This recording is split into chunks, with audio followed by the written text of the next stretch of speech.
le rôle de l'ingénieur du XXIe siècle, il doit le faire avec un impact positif et non plus avec un impact négatif, c'est-à-dire en respectant la biodiversité. Ça doit être un ingénieur conscient des impératifs et des enjeux écologiques et de mettre justement son savoir et son ingéniosité, non pas pour amplifier la situation, mais pour la résorber.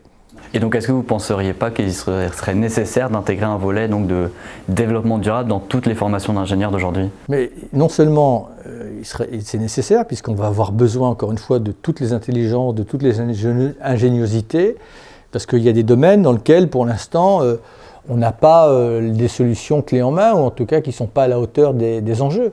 Et donc, ce qui est même curieux, c'est que dans des formations comme ça, qui sont aussi structurantes, ça ne soit pas encore totalement intégré dans le cursus. Mais ce n'est pas plus curieux que à l'École nationale d'administration, le développement durable soit encore optionnel. De faire en sorte que demain, quand on va construire des ouvrages d'art, par exemple, quand on va construire des bâtiments, eh bien, il va falloir maintenant faire en sorte que de l'extraction jusqu'à la démolition, on réduise totalement l'empreinte écologique. C'est-à-dire qu'on pense les choses totalement différemment. Qu'on fasse en sorte que quand on édifie quelque chose, on pense déjà au moment où il faudra probablement le démolir et que les déchets d'aujourd'hui deviennent les matières premières de demain. On aura besoin aussi d'ingéniosité pour faire face au changement climatique parce que les villes vont devenir de plus en plus torrides. Donc on va demander aux ingénieurs de faire en sorte, comment fait-on pour garder un peu de fraîcheur dans les villes pour que dans les pics que l'on va connaître avec une certaine régularité de température, eh bien, les choses soient le plus viables possible.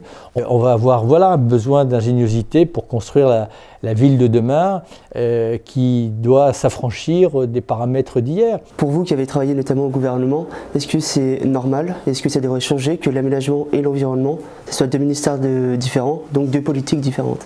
Non, ce n'est pas normal. D'ailleurs, il fut un temps où l'aménagement du territoire a été sous la tutelle du ministère de l'écologie. Quand je suis arrivé au gouvernement, j'ai réclamé d'avoir l'aménagement du territoire, comme je voulais avoir éventuellement l'agriculture.